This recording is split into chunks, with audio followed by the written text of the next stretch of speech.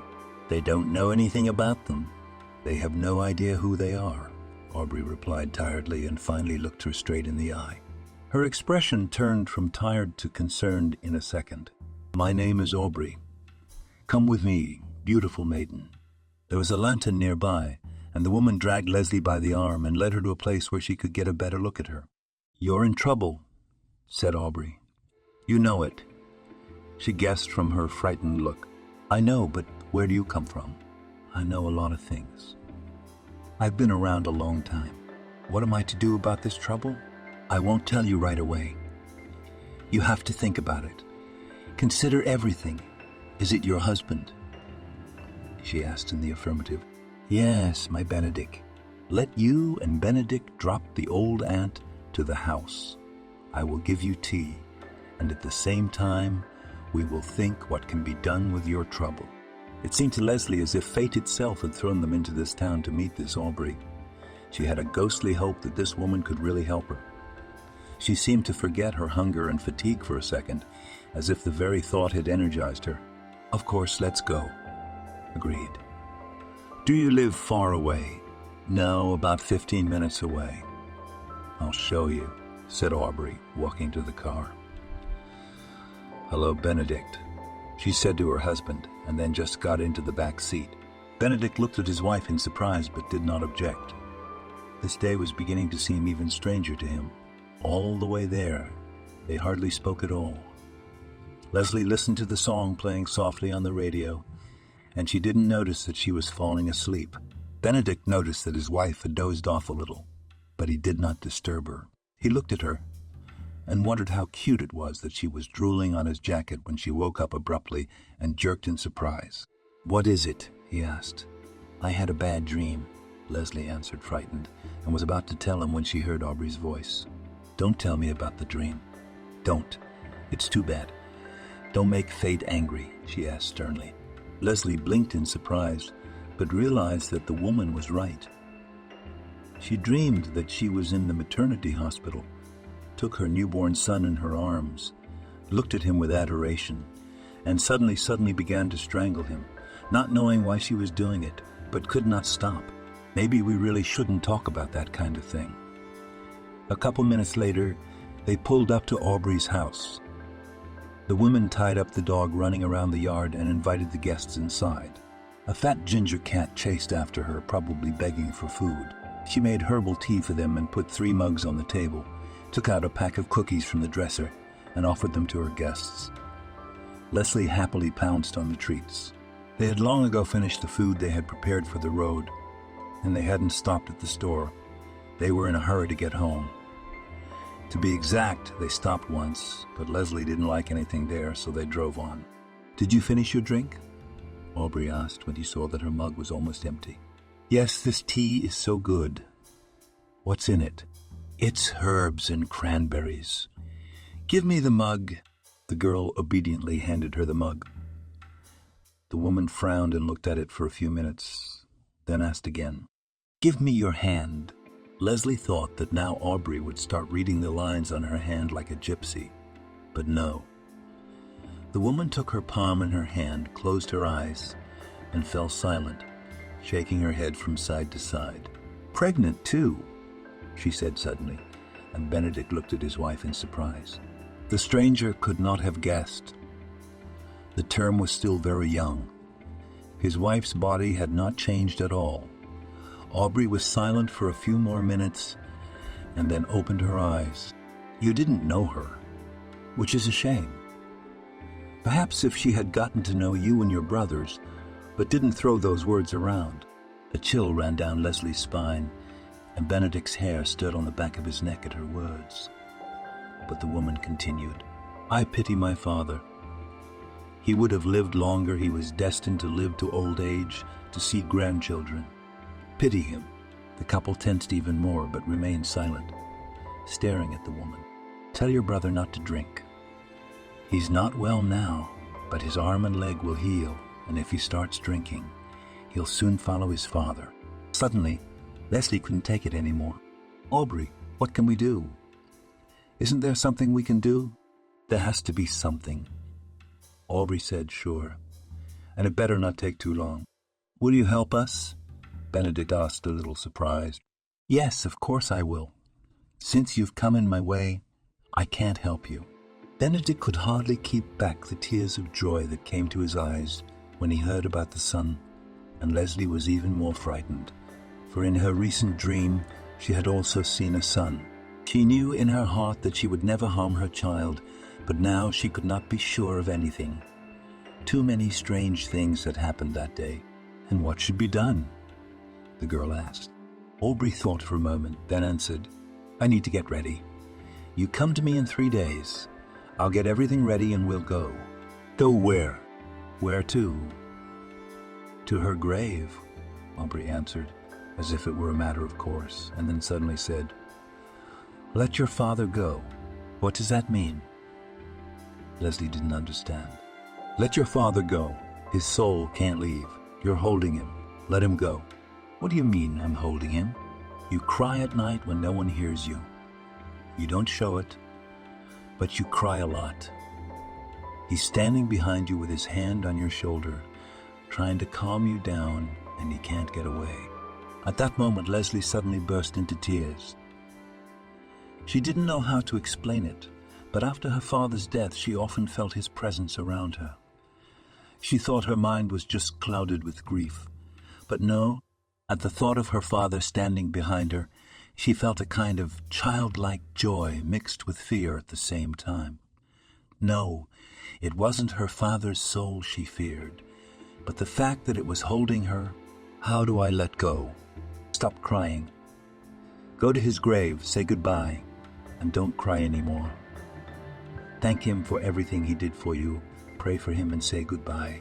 Let the wretched man go. Let the wretched man go. Let him go in peace.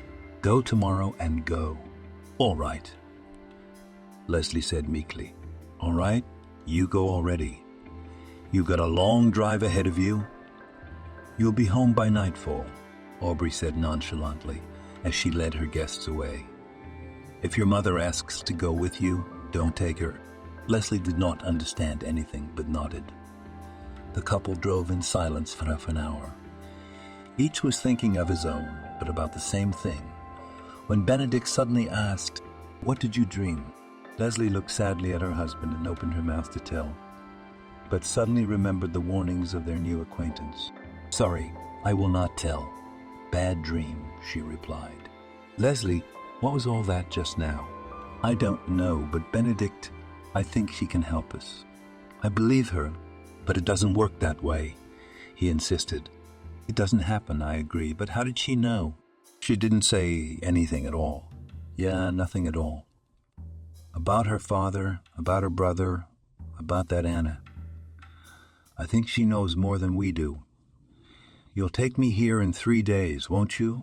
Of course I will. I won't let you go alone. They did get home when it was late at night.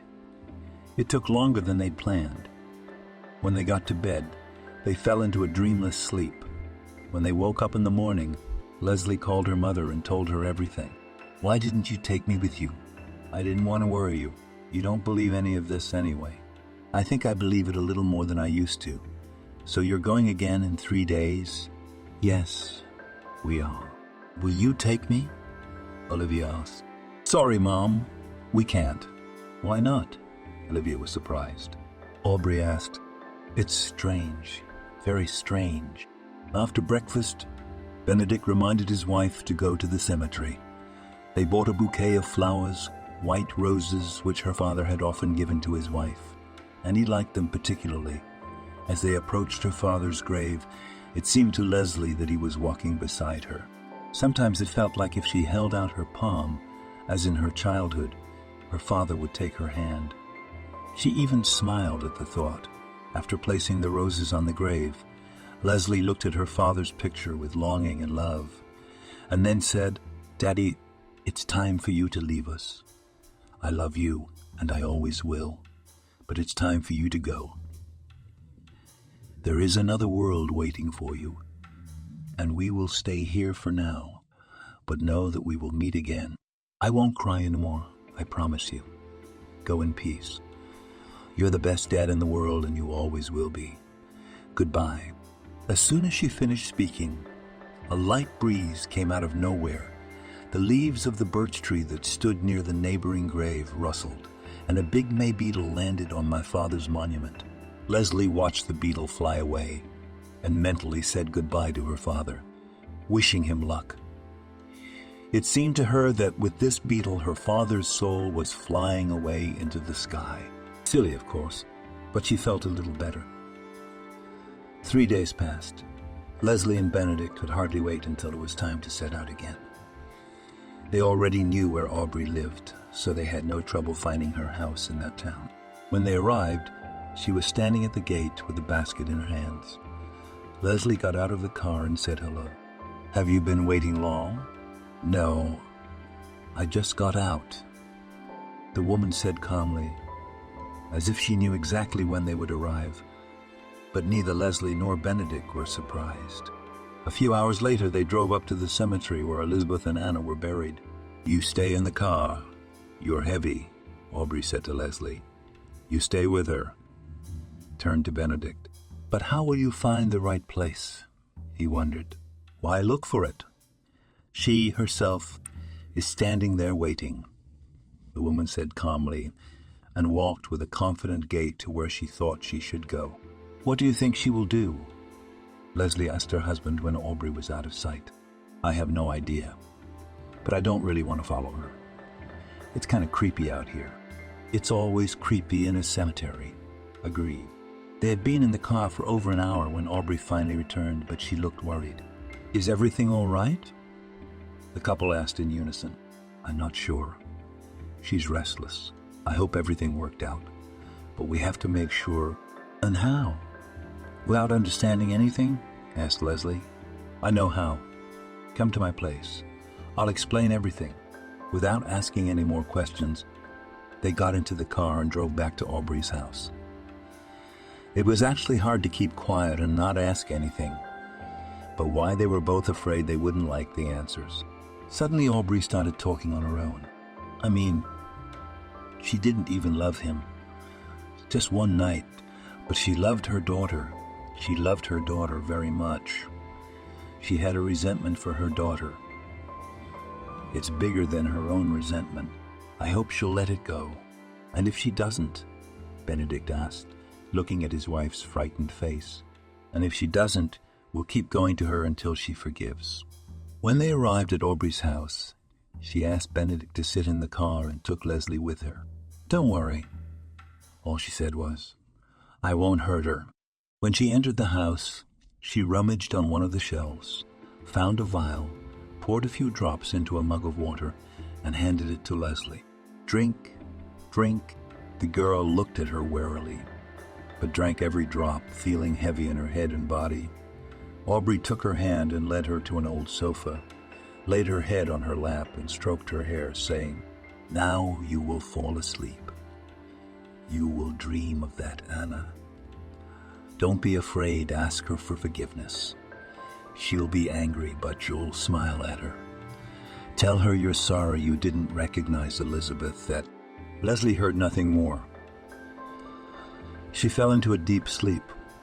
Just as Aubrey had said, Anna appeared in the dream, but she seemed much older than in the photo. She was holding a teddy bear, apparently her daughter's toy. Her eyes were so angry, so hurt. She was whispering to herself, but the girl couldn't make out her words.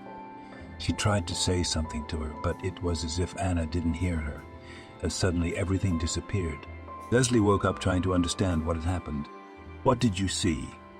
Aubrey asked calmly, continuing to stroke her hair. Apparently, she had been stroking her while she slept. "I saw Anna." "Did you apologize?" "I tried, but it was like she didn't hear me. She just whispered something." "What did she whisper?" "I couldn't make it out." "Were there animals or birds in the dream?" "Live ones." "No, not alive." Aubrey was surprised. There was a toy, a teddy bear. She was hugging him all the time. "You remember what he looks like? Can you track him down? Not to buy a new one, but to find the old one. He knows all the secrets." "Where would I find him?" He's at home with them. She didn't tell me everything. There's another secret. We have to find out. Leslie went back to her husband, got in the car and told him everything. He was just as surprised, but only asked, "Are we going to break down the door?" Leslie and Benedict drove back to that town. It was already dark outside, but they did not give up hope. They didn't knock on Anna's apartment anymore. They went straight to her neighbor. From her, they learned that Anna had bequeathed her apartment to the local church, which helped her raise money for her daughter's treatment. It had not been sold yet. They had not been sold yet. They had not found buyers. "Do you know how to find these churchmen?" Benedict asked. "Why should I not know? I do. You go to the church in the morning, and there you will find them." Alice, as her name was, answered with a grin. "Oh yes, you could have guessed it yourself." He smiled. "Do you know if there are any hotels in town?" "We'll ask the navigator." "Thank you very much for your help." They left and then found a hotel for the night in the base and went there. In the morning, they went to church. They sought out a woman named Diana, whom Alice had advised them to go to, and asked her about everything. She looked wary as she listened. "So you didn't come here to fight for an apartment? You only want a teddy bear?" she wondered. "Yes, just him." "Do you know if he's still in the apartment?" "No, we took all the things out of it just yesterday. There were buyers. Where'd the stuff go? Clothes were given to the poor, but the toys—" "I'll go and ask." "You wait." Diana returned a few minutes later, but she looked puzzled. There was only one toy, but there were a lot of books and things were taken to the orphanage. It's on the outskirts of town, only that bear was probably already given to the children. "What will you take from the orphans?" Benedict and Leslie just looked at each other. They both realized that there were more important things at stake than a child's resentment. When they left the church, Benedict thought of something. "Why don't we buy some other toys and swap?" he suggested. "Exactly. I wouldn't have thought of that. You are a head with two ears." She smiled. On the way, they stopped at a children's store, picked up a lot of toys for all tastes and ages, filled the trunk, and then went to the orphanage, trying to imagine the scene in their heads, how they would offer the workers of that institution to exchange an old teddy bear for a mountain of other toys. They both became a little ashamed, but they could not think of anything better. When they found out that people came with gifts for orphans, they were easily allowed inside. Maybe one of the teachers met them. Hearing the unusual request of the couple, she raised her eyebrows in surprise. "Mishka? From the church? They bring us toys every day. I don't even know what he looks like." "I know," Leslie replied. "Just show me the toys. I'll find him." "Well, okay. But you are very strange people," Madi said cautiously, and led them into the playroom. When they saw the new toys, the children ran to them. They started looking at them, opening the boxes, fussing and cheering. And only one boy about 10 years old sat in the corner and did not want to join in the fun. He looked sad or hurt. Leslie looked at him so much that she didn't even notice that he was clutching a teddy bear in his hands. "What do we do now?" "It's him," she whispered in her husband's ear, pointing at the boy. "Are you sure?" "Yes, absolutely." Benedict took one of the cars and went to the boy. "Hi, what's your name?" he asked. "Peter," only answered the boy, looking at him with sad eyes. "And I am Benedict." "Hello, Benedict. Don't you want to see the new toys?" "Will you come with me?" "No, I don't want to. I already have," said the boy, and pressed the teddy bear even tighter in his chest. "Do you want to take him away?" "Benedict, I know it's a bit much, but what if it's true? Leslie, it's not a toy. It's a live baby. You realize that, don't you?" "What's his name?" Benedict sighed, realizing that he was about to make things worse, but answered, "His name is Peter." "And why is his name exactly like that?" Leslie bit her lip nervously. Could Elizabeth really give the child to the orphanage and named him like his father? But if that was really the case, then how could she leave this boy here? He was her own blood. And then it hit her.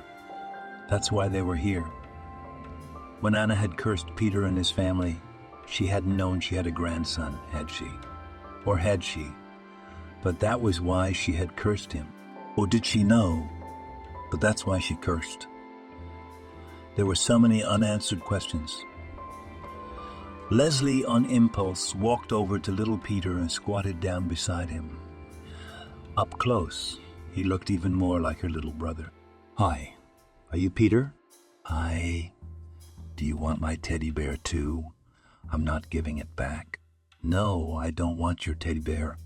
I want—" She didn't get to finish the "you" part when Maddie called out to her. Leslie got up and went straight to her. "Did you recognize the last name?" The girl asked hopefully. "Let's go into the other room," the teacher suggested, and the couple obediently followed her. When they were alone with them, woman asked, "How do I know that you will not deceive me?" "What do you mean?" surprised Leslie. "Well, for example, I will name the last name, and you just say that it is not her and go away, and you will get the information." Benedict was not confused. "Give me a piece of paper. I'll write Elizabeth's surname on it. You say it, and I'll immediately turn over the sheet. If the last names are the same, we'll take Peter with us." "Take him with us?" his wife asked in hope and surprise.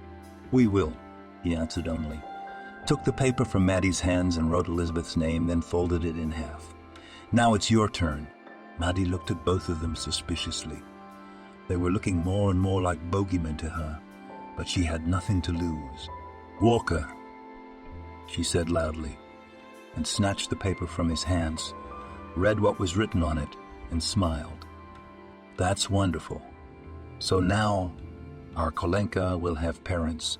Benedict and Leslie looked at each other. They saw mixed emotions in each other's eyes. Neither of them would have thought that they would not return home alone. Of course they wanted to break Anna's curse, but they had no idea it would end up like this. On the other hand, how could one abandon a child who was a blood relative? Yeah, some people would just walk on by and not look back, but not these two. Leslie looked at her husband with gratitude and hope. Benedict looked at her with tenderness and a little fear. He didn't think he would become a father before his wife gave birth, but he was morally prepared for it. Well, or at least he hoped that they would manage. "So now Kolenka will have parents," Leslie repeated after her, and then, without asking permission, returned to the room where the children were playing. She approached the boy again and said that phrase in full. "Peter, I don't want your teddy bear. I want you. Do you want to play with me?" "I'm not a toy," the boy remarked. "I want to be your mommy. Do you want to be?" Suddenly the boy's sad eyes shone with such hope and joy that Leslie could not hold back her emotions, and tears ran down her cheeks. "Will you be my mom?" he asked. "Yes. May I?" "Sure," he said, and stood up and hugged her, and the same teddy bear stuck between them. Of course, they both realized that all this adoption stuff is not done so quickly, but it turned out that if the caretakers of the orphanage are interested in giving the child to a family, the paperwork can be done much faster than usual. Just in case, the couple called the workplace and warned that they were taking a little vacation at their own expense. Leslie was let go without problems, but Benedict had to listen to the unhappy muttering of his boss. But he was not surprised, because one day off turned into a week of leave at his own expense. Usually adoption takes many days, but let's not forget that this is a fictional story, okay? Anyway, the next day the boy left for his new life with his new parents, making himself comfortable in the newly bought baby seat. Peter looked at his father's car in surprise. He had never seen one like it before. Had he ever seen one before? He couldn't remember. He had taken Bear with him. Bear, by the way, looked as good as new. It had been gift-wrapped in Anna's apartment all this time. No one had ever played with it. "Are we going home?" the boy asked hopefully. "We have to stop at one more place first," replied Leslie with a smile. But then, yes, we will go home. Benedict started the car, typed Aubrey's address into the navigator, and stepped on the gas. A few hours later, they were already pulling up to her house. Aubrey came out to greet them a second later, as if she could smell them. When she saw the kid get out of the car, she smiled. "Found it. You knew?" Leslie was surprised. "Sure did," Aubrey said with a satisfied look on her face. "Did you get the teddy bear?" Peter took it out of the car and looked at the strange woman in surprise. "Why do you all want my teddy bear so badly?" he asked. "We're giving it to your grandmother," replied Aubrey. "I have a grandmother. Not anymore. But she really needs that teddy bear. Come on, get back in the car. You'll understand soon enough." And they drove back to the cemetery. Aubrey again forbade Leslie to go with her to the grave. But this time she took her husband and her newfound son with her. Benedict was surprised, but followed her nonetheless. When they reached the spot where the mother and daughter were buried, Aubrey stopped and asked Kalenka for a teddy bear. "Your grandmother didn't know about you when she said something. Would you please put the teddy bear on her grave, on the one with the wreath of red flowers, and ask for forgiveness, okay?" "For what?" "No reason. Say, 'Grandma, I'm sorry,' and then put the bear on the wreath. Can you do that?" Peter shrugged his shoulders. He didn't understand why it was necessary, but he did exactly as the strange woman asked him. He wasn't scared, but rather curious about what it was all for, but he didn't ask questions. He wanted to go to his new home as soon as possible. "Now you go," Aubrey asked. "I'll catch up with you soon." Benedict picked up his son and put him on his shoulders. Peter laughed and clung to his neck to keep him from falling. "Careful, you'll strangle him," Benedict asked cheerfully, and the boy loosened his grip. They walked back to the car. Leslie looked at them both and still couldn't believe this was really happening, but she was glad. After 10 minutes or a little more, Aubrey came back. This time she was smiling. "It's all good now. You can go home," she said with relief. "Really?" Leslie was happy. "Really? And how can we thank you?" Benedict asked. "Would you fix my roof?" suggested Aubrey. "That's easy," he agreed. "I'll send the workmen and materials to you tomorrow. I just need to choose what you want to put on it." "Yeah, I thought it was just a patch job." "No. If I'm going to do it, I want it done right, just like you," he insisted. "Well then, I'd like shingles. These roofs look so beautiful. But it must be red, so that you can see it from afar." "Then it will be red," agreed Benedict. "What is the delay? We passed a store with building materials. Let's stop by. You can choose your own shade of red." "There's plenty of them," Aubrey agreed. They got in the car and drove to the store. Looking at the samples, she pointed to one of them without hesitation. The color of ripe strawberries. "So beautiful and bright." "I want that one," she said. Benedict went to the salesman and arranged everything. He said that tomorrow the guys would come to him after they had measured the roof and realized how much material was needed. He asked them to make sure they didn't get the shade wrong. Then they all drove to her house together. Aubrey suggested they have tea and pancakes for the road and feed their son because it was a long way to go. When they had eaten and drunk, Leslie went up to the lady of the house and asked, "Aubrey, can I ask you a question?" Aubrey gestured for her to step aside so Peter wouldn't hear. They went outside together and sat on a bench behind the fence. It was a complicated story, but I didn't understand it all. Immediately began to answer the woman, realizing what the girl wanted to know. "Can you tell me what you understood?" Aubrey told what she had learned about the story of the boy, his grandmother, and his mother. A confusing and confusing and confusing story, but at least it explained something. It happened on the very last day of the mother and daughter's life. Excited Anna came to the hospital to Elisaveta in the morning. There was such hope shining in her eyes. "My daughter, everything will be all right. Soon we will have money. You'll get a transplant. I found the money," her mom told her happily. You found the money?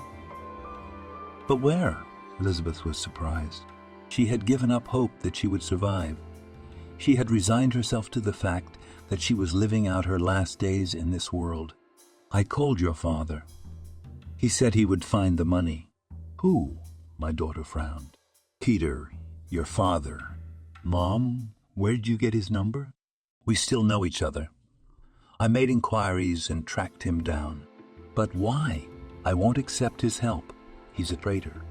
He abandoned us. Elizabeth was angry. Her mother had told her all her life that her father had left them and did not want to take part in her daughter's life. She'd told her a lot of lies to avoid sharing her love, but instead she'd grown to hate all the men in the world. No. Elizabeth didn't lash out at them like a fierce beast, but in her heart she considered them all traitors and liars. It was difficult for her to build a long-term relationship with someone. She was always waiting to be stabbed in the back. Daughter, I realize your father has been away all these years, but now he wants to help you. No, Mom. That's out of the question. If he didn't need me before, I don't need his handouts now. I've already signed the DNR. The matter is closed. I don't want to spend the rest of my life thinking he gave me money. But you'll live, her mother tried to convince her. Isn't that enough? It's not enough, Mom. You said yourself that he wouldn't even look at me. He threw us out of his life like garbage. Elizabeth, my daughter, I'm sorry. But I haven't been completely honest with you. He didn't abandon us. At least he didn't want to leave you. What? Elizabeth's eyes widened in surprise. I was the one who took you and left. I told him to stay out of our lives. I didn't want to share you with him. We didn't love each other. I wanted you all to myself. Forgive me, please, but daughter, you must accept your father's help. You have to live. He wanted to help you, to be a part of your life. I didn't let him. Anna confessed for the first time in her life. What? Elizabeth asked with horror, looking at her mother. What have you done? Elizabeth, this is such a chance. Mother, that's not what I mean. Why did you lie to me? Do you even know what I did myself? Being sure that my father didn't need me? Mom, how could you? Anna didn't know what her daughter was talking about. They had secrets from each other, as it turned out. Elizabeth, what could you have done? You're the most. Mom, I gave the baby to an orphanage. I didn't want to raise a boy. I was so convinced that all men are liars that I abandoned him. What? Anna flapped her eyes in surprise, trying to figure out if it was true or not. And where is he now? Do I have a grandson? No, Mommy. You don't have a grandson, replied her daughter angrily. He may not even be alive anymore, because I abandoned him. I just gave birth to him and left him in the hospital. But why did you abandon him? Why did you give birth at all? The mother didn't understand. Anna knew nothing about the birth of the child. The mother began to guess that it happened when she went to work in another city for a year and left her daughter alone. When she returned, the very same teddy bear appeared in their house. It was just lying on the windowsill in a bag. Elizabeth said that it was given to her as a gift, but it turns out that she actually bought it for her daughter, as she hoped. But when she found out that a son was born, she gave it up. But how can that be? I had hoped to the last moment that it would be a girl. Elizabeth almost screamed. Mom, I abandoned my son because of your lies. You lied to me for so many years and convinced me that my father didn't need me. How could you? There was such hatred in her gaze that Anna was frightened. Elizabeth should not be nervous at all. She was so upset by her mother's revelation that she became emotional, began to choke, and then suddenly fell on the bed dead. Daughter, daughter, daughter, her mother was rubbing her. The doctor, call the doctor. Nurses came running into the room, but the refusal to resuscitate prevented them from doing anything. Elizabeth didn't want to be brought back again. It had happened so many times before. She was tired.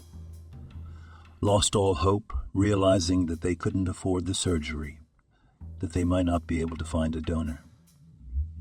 She was desperate when she signed that paper.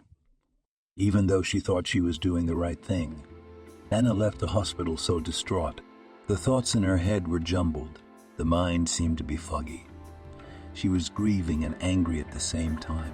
In the evening, unable to deal with her emotions, she called Peter in anger and cursed him, not thinking that she was condemning not only his children and grandchildren, but her own as well. She had committed the worst sin of all. She just wanted to end her torment, so she said goodbye to her life. Did she know that her curse would have such power?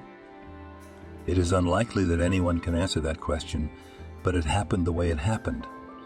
In general terms, Aubrey tried to explain everything to Leslie.